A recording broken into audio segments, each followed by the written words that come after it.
Welcome back to Restless. My name is Father Joseph Gill, priest of the Diocese of Bridgeport, Connecticut, and this is weird because we're recording not only audio but video. So if you're listening to this on the radio, make sure to go to YouTube and look up our ugly faces. I mean, look us up. I would say speak for yourself, but I feel the same. No, I forgot to bring my paper bag. So. Sorry. Paul has for 4 years refused to say his last name in order to preserve anonymity, but now it's all blown. Yep. All blown. Now you can look at his face. Yep. What is Veritas Network's YouTube channel that they should follow? Veritas Catholic Network. There you go. So go it's not very Google creative. Google that. I'll talk to the producer, okay? Okay. Do you Google something on YouTube? Or is that YouTube something? I don't know. What's the No, I think phrase YouTube something. You Google Yeah, no, search. Search would be a pretty general term. That's know. like the original term. Search engine. Oh, yeah. There was Yahoo. There was Yahoo. Ask Jeeves. Yeah. Not a lot of people know who Jeeves actually is. I don't, He actually. was the butler from... Batman? No, No, that's that's Alfred. Alfred. Dude. Sorry. What do I know? Clearly nothing. Not much. Yeah. I'm glad I'm on this podcast then. Yeah. And we love you too. Yeah. And Great. So what anyway, are we talking about today? I did not introduce my co-host. So Okay. all of you know Paul. He's Hi. old hat. Who doesn't know Paul? But many of you may not remember the late, great Matt. The late. He's not dead. No, late because he never shows up to things on time. Oh, well, there's some truth to that. That's true. The He was late, on time great today. Matt Speraza. Thank Who you. Matt is not only the producer of the show, but he used to be one of the cast members as well. He did a bunch of episodes back in 2022, 2023. He was a fantastic guy. And Matt... And now I'm not a fantastic And guy. now he got, and then he got married, and his wife is way better than him. Yes, there's no doubt. Matt is an integral part of the Restless crew. He is Yeah. definitely Thank an you, integral thank part. Yeah. Well, Absolutely. it's good to be back. And it's great to have you. Yeah. And if you don't know, if you've never tuned in, Matt actually knows a lot about being behind microphones since he was studying to become a professional musician. That's true. And I do recommend going on YouTube and Googling or searching. He's got a couple of songs on YouTube, which I definitely recommend. Yeah, thanks. There's one called Pittsburgh, Yes. Pittsburgh. which is pretty catchy. Thank you. Pretty Very catchy, good. Yeah, catchy thank little tune. Yeah. And you're also on another Veritas show. That's true. You Yeah. can plug it if you want. Yeah, it's called The Tangent on Veritas Catholic Network. But don't watch it. No, please watch it. No, Well, go ahead, actually, watch. Go you ahead, can't watch watch it. We're not on YouTube. Ah, This all right. is we are launching with This is good. Restless. Yeah. Okay. This is good. Big This is deal. good. Big deal. Awesome. All right. Should Anyway, we talk about our topic? Let's talk about our topic Nah, because I let's think No, it's, actually, let's go on another tangent. No. Oh, no, we can't do that on this show. No. So, I don't know about you, but probably a lot of us listening and a lot of us here have family members who are not Catholic. Perhaps they are atheist. Perhaps they are of a Protestant persuasion. Perhaps even Jewish. I had an uncle who converted to Judaism after. Converted to that's Wow. hard to do. It's very hard to do, but he married a Jewish woman. It's easier. And so he converted to Judaism, and after he divorced her, he became Catholic again. So yeah. Interesting. See, All right. Well, Yeah, this is the problem with video. You can't hide smiles. right. Yeah. Yeah, the winces and whatnot. But No, but But, we definitely communicate that over audio. Yeah, too, okay, when okay, we're- okay. Yeah. yeah, there's an audio wince. That's for sure. But this is an issue that many families face, and, Oh, yeah. and I know it's probably very prevalent in your family, right? Because I know, Yeah, well, I mean, Renee grew up Presbyterian, so I had to learn the rules, if you will, of family ecumenism. Now, early. what makes Presbyterianism different than Catholicism? I mean, they reject the priesthood for starters, Mm. right? So the pastor at Renee's former church is a woman, right? So like, there's a clear divide there. Well, this is why Presbyterianism, presbyter means priest, and the Right. idea, I guess, is that everyone's a priest. Right, yeah. Special ordination. I mean, and then amongst other things, like historically speaking, Presbyterianism is from a Calvinist, I don't know, tradition, I guess. Yeah. And so I don't know if it was an evangelical Presbyterian church. Mm. It is an evangelical Presbyterian church. So I don't know if they would go as far as to say things like double predestination, or if they Right. would go as far Which as is the belief that God already knows whether you're saved or damned, and there's nothing we can do to change it. Yeah, I mean, basically. well, and Basically. it's actually even further, right? It's not to go down this rabbit hole. I almost said tangent. Right, but it's that God is actively giving certain people grace, and because in that tradition you can't resist grace, if you're not cooperating with grace, there's no cooperation. Therefore, God is actively not giving you grace. So more or less, we are puppets, and So free will is not even a thing. Yeah, and that. so it's. Now, like, I don't think most Right, current day Presbyterians me believe that, or neither. even perhaps. Yeah. know So would about you say that. it's Presbyterian in its kind of the way it's structured, but not necessarily in a traditional theology? Are you? I gotta be sure? honest. I'm not sure what Okay. like Presbyterian hierarchy looks like. Yeah. You know, and I'm actually glad you said. I bet most Presbyterians don't believe that, because I would bet that at least my family members probably don't. Now, I don't know about her particular church, but a lot of the mainstream churches right now look pretty indistinguishable from like a non-denominational Protestant service, like Well, a lot of they're that's like Baptist tradition in the United States, at least. Baptist. But I think even like some of the Lutherans are heading in that direction in terms of contemporary music and just kind of Right. making it more like almost a religious show versus any sort of liturgical worship that sets them apart anymore. Yeah, So- I mean, I think that there is. I'm actually glad you brought up specifically contemporary music, because so like let's define terms, right? If we're going, what is ecumenism? Ecumenism is, I guess, the goal, right? Is it the goal, or is it like the theory, or let's go with goal of Christian unity, Right. right? Mhm. And so, if you were going to try and find rules for that, it seems to me that one of the things you would want to do is try and get as much in common as possible. Yes. But I do think the danger comes when you start compromising on things. Correct. And so the thing is, like, even with Catholics, right? Like, there are praise and worship masses. I mean, all you have to do is go to Franciscan, Right. and you will be convinced that there are people who care in the Catholic faith that prefer praise and worship music at a mass. Mhm. You know, because the second you step in that chapel, It's rocking. Everybody's it's singing. rocking. It's awesome. Yeah, I You know? went to Franciscan. I'm a graduate. I loved it. yeah. Loved it. But Yeah. You And- don't love it more than me, though. No. yeah, probably true.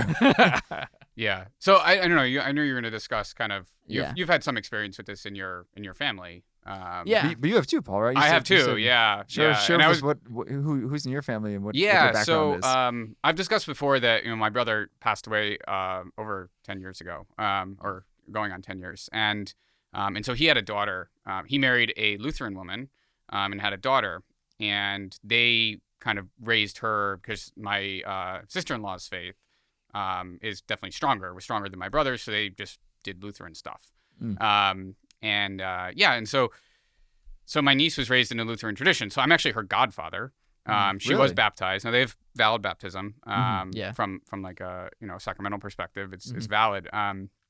But a lot of things are different. Now I would say unlike Presbyterianism or Baptist churches, I would say Lutherans are more similar. Like, you walk into a Lutheran church, it actually looks more Catholic than a lot of Catholic churches, right? I mean, you see, yeah, like, it's liturgically based. Yeah. it's liturgical, but you also see altar rails. You see like an altar. You see they actually have the sanctuary candle, or they actually have that, but there's no tabernacle. So they have some vestiges of like the Catholicism that they split from, Right. and it's liturgical. Now That depends on which branch, because there's a couple branches of Lutheranism out there. So. there's Right. 3 big ones in the United States. So I know something about this because of my family, Yeah, because it's we've talked a personal. lot about this. So like they're part of the Missouri Synod. So it's LCMS, Lutheran Church Missouri Synod. And that's more conservative, I believe. It's more right? conservative. It's one of the largest of the conservative branches. There's also the Evangelical Lutheran Church of America, and they're very liberal. And there's some span. There's some Evangelical Lutheran churches where it's not liturgical. It's mostly, you would think it was a non-denominational Right. service, or whatever you call it. There's also the Wisconsin Synod, which is even more conservative. They look even more like Catholicism. It's very small though. So I would say LCMS is kind of a middle ground. And so it's created some interesting things. So my ex-sister-in-law, we call ourselves outlaws because we're not in-laws anymore, but we're outlaws. So my sister outlaw, she remarried another LCMS guy. And we're all very close. Like, she's like my sister, even though she's not Right. technically she's like my sister. And so we've had some interesting conversations. We've gone to each other's services, like on Christmas Eve. Yeah. We went to a Lutheran contemporary service, and then we went to midnight mass at 10 p.m. And so we've had some interesting discussions, but it's been okay, because I think generally we're on the same page with most things, actually, that would affect like a relationship. But there's some things that aren't broached all the time. Right. And then, I don't know if that's been your experience. Well, I'm just gonna throw it at you really fast. So, I have also attended my in-laws' services. Mm-hmm. And I've actually even played music at their services because they asked me to. It was a special Christmas, service. They were like, "We need a keys player. Are you willing to jump in?" And so I played keys. Renee sang, and I actually think I called you before I did that. but Possibly, I don't remember. But I'm curious. Like, what would your advice be? Because there is a certain amount of. So I guess additional information. We don't do that anymore. And the reason we haven't is because we went to one, and when we went to one of the services, the pastor took a shot at the Catholic Church. Really? Yeah. And funny enough, the other pastor who was there actually came up to me afterwards and didn't like word for word apologize. Did go as far as to say, "I wish we had said the Apostles' Creed today instead of the Westminster." I don't know if it's the Westminster. Okay, Yeah, confession of faith, right? yeah. Because that's something we could have shared, and I really appreciated that he had done that. But admittedly, we haven't gone back, or at least not for like a full service. We've gone to mass and then walked across the street, because they're actually right next to each really? other. Oh, Yeah, incredible. yeah, it kind of is an incredible image, that we're, supposedly, right? Like we if I were to ask them,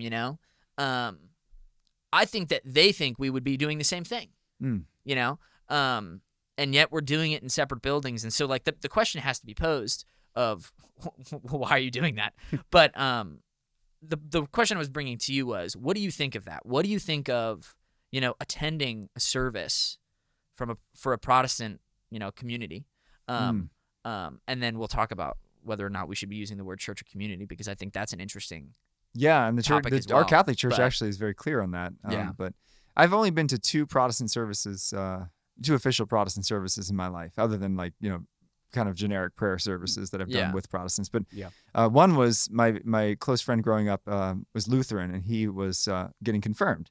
So I went to his confirmation. The thing that kind of threw me totally for a loop is that the Lutheran minister was a former Catholic priest Oh, who wow. had left and married a nun, a Catholic nun, become Wow. become a Lutheran minister. And he said, How Lutheran? yeah, He did that. does follow after Martin Luther. Yeah. Yeah. Right, but he said the proper words of consecration. And for Yeah, years, they do. For Yeah, years, they I've do. asked people like, "Do you think that was valid Eucharist? Yes or no?" And I'm 'cause leaning towards he's- no, but I mean, he's got the powers. I was gonna say, yeah. Um, I mean, but- maybe So do you have to interesting. intend as a priest? That's my thought, is that the intention was not there to do it as the church intends to Right. do it. So Mm. so if it was in any way, shape, or form valid, it was very, very, very illicit. Which in the sacraments we make that distinction that valid means Right. the sacrament happened. Illicit means that it happened as the church intends. Right. So Well, illicit would mean it shouldn't have happened. right, In that illicit particular should not have situation, happened. yeah. In Right. any Like if way, somebody shape, or was form. that priest, he's still a priest technically, right? Right. Well, But he that's- could still do last rites and things. In a case of an emergency, yes. Emergency, In yeah, yeah, emergency, yeah. yes, That's he absolutely has the latent powers to do that. But so that was kind of an interesting thing, and I was very taken aback because at the end of the service, this priest came up and gave me a big hug. I'd never met this guy before, but he was hugging everybody in the entire church, and that was the first clergy person I ever knew to hug. Hmm. And I was like, "Whoa, this is interesting. This is not like the cold Catholic priests that I know who like will barely shake your hand and not even bother to learn your name." Yeah. And so it was a very refreshing, interesting thing. The other one, I was just very curious because my Boy Scout troop was chartered to a Methodist church. And okay, one weekend, the only weekend when I was young that my parents left me home alone for an entire weekend, I was like, you know what? I am going to go to Catholic Mass, but I'm really curious as to what they do at this Protestant service. And so I went to both. And again, the Methodist service, what I loved about it was the welcoming. I walked in, and it's a small congregation, maybe 100 people at that service. And they hand you a cup of coffee, it which we don't do. wasn't that, That coffee's pretty good. there is a great plus to the fact that their communities are so small in that Sure. they know who's a visitor. And so Yeah. they walked in, and of course I Sure. was 17 or 18 at the time, and they're like, "Oh my goodness, you're young, you're new, Right. welcome, come." Obviously we're trying to recruit a little bit, I think, but it was a real Christian community, which I never found in the Catholic Church because I went to Mass every day, every Sunday in my life, and 9 times out of 10, especially at some of my former parishes, I would walk in and not know anybody's name. They've never said hello. I altar served for 6 years, and the priest never learned my name. Really? Wow. Never learned my Oh, name, gosh. and that always struck me. The first time a priest learned my name, I was probably 16 or 17 years old. Wow, that's crazy. Yeah, and I remember thinking it was the greatest honor that a priest knew who I was. Yeah. You know? Right. So I always kind of make a point to like, no, let's like get See, I to know the servers. I at did least, 9 you know? years as an altar boy, and so they did know my name, but maybe it's because I had a few additional Yeah, years. I think it was the third- last it was third really years, that, they were but like, the last we'll 3 get you. years really, So, solidified them. Yeah. So the question of should a Catholic go to a non-Catholic service? I think it depends. First of all, definitely a Catholic should never receive communion right. at a non-Catholic Right. service. Yep. Because even if you know it's just bread and not the body of Christ, and even if they say that, and even if they say it's an open table, just their policy, it's a sign of unity, and we can't fake a unity that doesn't exist. Right. And that's an important thing with ecumenism, is that we shouldn't pretend that the divisions aren't there. Yeah. They are. Yeah. It's sad, and certainly what unites us is greater than what divides us. But Yeah. Do you think that's just a phrase? What? You know what I mean? That what unites us is greater than what divides us. not at all. You don't? No. Okay. Especially in today's world, I think as we're fighting against secularism and just atheism, But there's so any many... Christians are Yeah, our brothers in Yeah, arms. but not I don't all know if I'd push- Christians are on the same page about that. Well, I that's went certainly to true. I went to a Unitarian Universalist. Are they Christian? They can barely be called Christian. Right. Well, Yeah, but the yeah. point is, you know what I mean? They can barely be called Christian. Yeah. You know, I just said that. and yet I would go to far as say that I would. the expression in the United States is not Christian, and they actually probably wouldn't say that they're Christian. I will say this: I necessarily. picked up a pamphlet on the way out the door. This was for essentially a funeral service, right? Yeah, So right. it was. I felt it was the right thing to do. But they had a pamphlet on the way out the door, and it pretty much was going to say what they believe. So I was like, I gotta know. And it said Sure. in big bold red letters, Universalist or Unitarian Universalists can also be. And I was like, first red flag. And it listed Christian, Hindu, Buddhist, Yeah. pagan, atheist, agnostic, and Jewish, I would hope. oh, Yeah, Jewish. Yeah. Jewish, So I was, yeah. no, it was Well, missing because their something. Muslim, their yeah. symbol was It was in always- alphabetical order. This though, is so. this is definitely a synonym of tangent, but their symbol used to be, and I think they've changed. It used to be like a wheel with cogs, Mm. and it's so you could be anything on the cog, but it all leads to God. So it's interesting that Right. they would have Well, the atheists. I know, and the other one was humanist. They That's- listed humanist. Wow. Yeah. Yeah. I mean, Mm. it's hard to be an atheist and belong to a religion. I was Yeah. like, how can you But- be Well, a I think Christian it's and a good- atheist? It's a good point though, because I have good friends. They're not my family, but they're my best friend from high school. He grew up Catholic, but very nominally, I would say. Mhm. And I don't think he would be upset if I said that. Nor did I say his name, and nor do you know who it is. So it's fine. Is so- it Bob? Yeah. So like his wife, I think they are. His wife is I don't know. She's just more into. She's definitely searching after something. So they started going to. She didn't grow up with any religion. I don't think. right. Mm. I don't even think she's baptized. And so she started as a family, they have a kid, they started going to the Unitarian Universalist Church. Yeah. Because I think they are looking for something. So it's like, okay, Sure, there's sure. something there. But actually, so I guess back to like going, so my predicament right now is my niece is going to be confirmed Mm. in the Lutheran Church. Now, I'm her godfather. It was actually funny. She got baptized on Reformation Day, which was really is interesting. October 31st, Halloween, That's right. which is interesting. Yeah. Well. Wow. I didn't know that. Yeah, so she was baptized on Reformation Day, and they did, or around it. I actually might not have been exactly that day. I can't remember the day she was baptized, which is bad. But in any case, it was a Sorry. Sunday that was close to it, and they did like a full like Reformation Day liturgy. Hmm. It was Wow. very, very And interesting. you were at that liturgy? Well, it was her baptism. Right, yeah. Wow. Yeah. So I mean, I was 20. We didn't go to we didn't go to my wife's former Presbyterian church because there was a shot at the Catholic church. Right. Well, You went to a well, Lutheran first, liturgy on Reformation Day. We had no idea. Right, Like, right. It Yeah. was just my niece's baptism. Like we Right, just right. went. Like I don't know. It wasn't even a thought, to be honest. Right. Which maybe is a bad thing, but that's the way it was. And so now the question is, I've obviously over the past, how old is she? She's 13. So over the past 13 years, I've grown in my faith Sure. and knowledge and everything. It's like, what do I do about this? Well, I think there's nothing wrong with going. I would hesitate to be a confirmation sponsor. I don't know In if that they case. do that. Okay. If they do, I'm not. If they do, I'm not. it would Regardless, be but tricky yeah. because you would be saying I'm Yeah. supporting you in this Lutheran faith, which Right. Yeah. it's a So, little bit like and And I also want to bring up the topic of just, should I have agreed to be her godfather in the first place? Now, obviously, I was like, at the time, I mean, this was way before she was born. I was like 19, right? I mean, Right. What did I know? Not much, as it turns out. But like, you know, it is a valid baptism, but am I actually like deceiving them by saying, you know, I'm agreeing that you're agreeing to raise her in the Lutheran faith? You know, I think it depends, because in our Catholic tradition, so you have to have at least one godparent. But if you choose, you can also have what we call a Christian witness. Yeah. Mm. Which is a Protestant who stands kind of in the place of a godparent, along with a Catholic godparent. So if you have a couple in your family that's Right.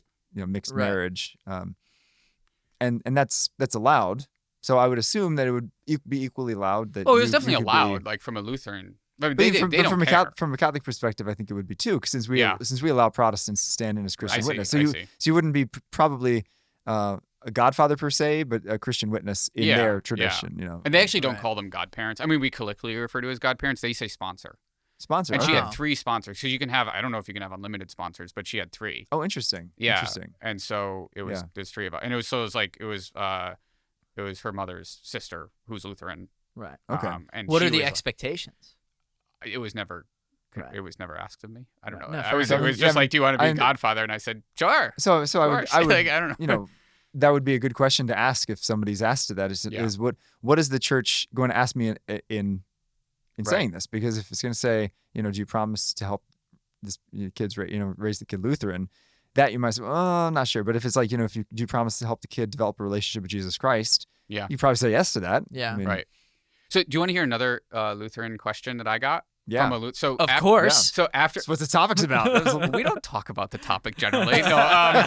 So after we went to the 6 p.m. on Christmas Eve. This past year. So we went to 6. It was down in Florida. So we were all out of our element. Right. We Okay. just decided to do Christmas in Florida. We do it occasionally. It's very nice. So we went to like a 6 p.m. contemporary Lutheran. So this is actually at an LCMS church, which would be, it's kind of weird that they actually, and they thought it was weird too, actually, to be honest, that they did just like a concert with a small sermon. Right. Like that was their Christmas service, right? Right. And so we did that, and they were like excellent musicians, I will say. Yeah, they were fair like enough. they sounded like Mannheim Steamroller, and it was like really good, Right. very high quality. Regardless, weird. And so then we went to the 10 p.m. mass at night at the cathedral of St. Petersburg. Yeah, St. Jude Cathedral in St. Petersburg. And so we went there, and they didn't have any questions about the bishop was presiding or celebrating the mass. They didn't have questions on the incense, which is very odd for them. The only thing they asked was, why don't you receive both the bread and the wine? Well, hopefully you told them it's not bread and wine. Well, First right. and foremost. right, It's not right. even blood and Well, you have to And, meet people at the level regardless. Yeah, And I went through but that would be it would be part But of that it. would be part of the explanation because And I did. because And I did, of yeah. we believe as Catholics in a doctrine called the doctrine of concomitance, which I don't means know that. And which- I can't just pull that one out. that But you anyway, gotta go keep that in your back pocket next time Okay, you have yeah. Lutherans. But Yeah. but concomitance means that the entire Christ, body, blood, soul, and divinity, is present under both species. This was actually a big sticking point in the Reformation, that Luther insisted that the lay people be able to receive the wine. I mean, Luther believes in the real presence of Christ. So Sort of. Yeah. Sort It's of. consubstantiation. It's consubstantiation. both bread and yeah, Christ. in, under, and beneath. So That's basically, right. and Yeah, I've interestingly heard that, enough, yeah. when the service is over, they believe Jesus departs and they can put the bread back. Yeah. There's no tabernacle. with That's which right. to Yeah, there's reserve no it. tabernacle. Although Sacrament. there were Catholic theologians who tried to propose that, like within the context of like, I Back wish in I the- could name back in the day. I But, mean, yeah, like way like back in the day. Berengarius. Yeah. They'd be Um, like, "What if a rat ate it?" And they'd be like, because that's why we have metal tabernacles, right? Because if there was a wooden tabernacle, a rat could get in and eat the, Or any animal. you know, yeah. Is that- or is that any why? animal. Yeah. Well, I'm hearing this from. I heard this from a podcast. It was a Catholic one. The and it was a Tangent? good one. No. It wasn't. That would be hilarious. I actually said it that's on a the little- tangent, and that's then a I little listened to suspect. it. If you heard the tangent, suspect. No, he I'm actually actually heard it on. just quoting He actually heard myself. it on Restless Yeah. while it was like 2 a.m. producing one of our episodes. Okay. And then he cut it out. That's No. not- we haven't talked about this yet. but it was this idea of like, would Christ allow himself to be I don't know, it's Consumed or yeah, because it's like an even further condescension, you know what I mean? yeah. But it was a But- talk from the Thomistic Institute, Yeah. so it was a reputable source. That's reputable. Yeah. Yeah. But I think there's an interesting distinction. I know this is going way off topic, but But something that we really need to understand is that Christ ceases to be present when the accidents cease to be present, which is important, right? Because when we consume the Eucharist, Christ is physically present, sacramentally present in us for about 10 minutes or 15 minutes, right? Right. That's necessary, right? That's really important because I know people that are very, very afraid to receive Holy Communion on the hand. Now, I fully admit that receiving Holy Communion on the tongue is far more reverent. I advocate for that. I wish we did not have communion on the hand. I think it's led to a loss of sense of reverence. At the same time, it was practiced in the early church. And a lot of people are like, oh no, what if I have microscopic particles of Jesus? You don't. Because once the accidents are gone and you look at your hand and you don't see anything, you don't need to worry about microscopic atoms of the Eucharist falling off into your hand. Right. That's actually really important. Because otherwise we'd be super, super scrupulous that any white particle anywhere around the altar could potentially be Jesus. No. It's actually dandruff. It's dandruff, it's fuzzies, it's all kinds of stuff. Like, I'm not going to go lick the carpet in my church. I've heard people doing this. And I've heard people getting super scrupulous to the point that's like, look, I'm all about Eucharistic reverence. Right. But let's not go overboard. I had friends living in Italy. They still are in Italy. But it was during COVID, and they weren't like Italy, just like, or whatever the diocese they were in, banned all you could not receive on the tongue under any circumstance. Yeah. And so the mother from Isn't Stanford, that not allowed?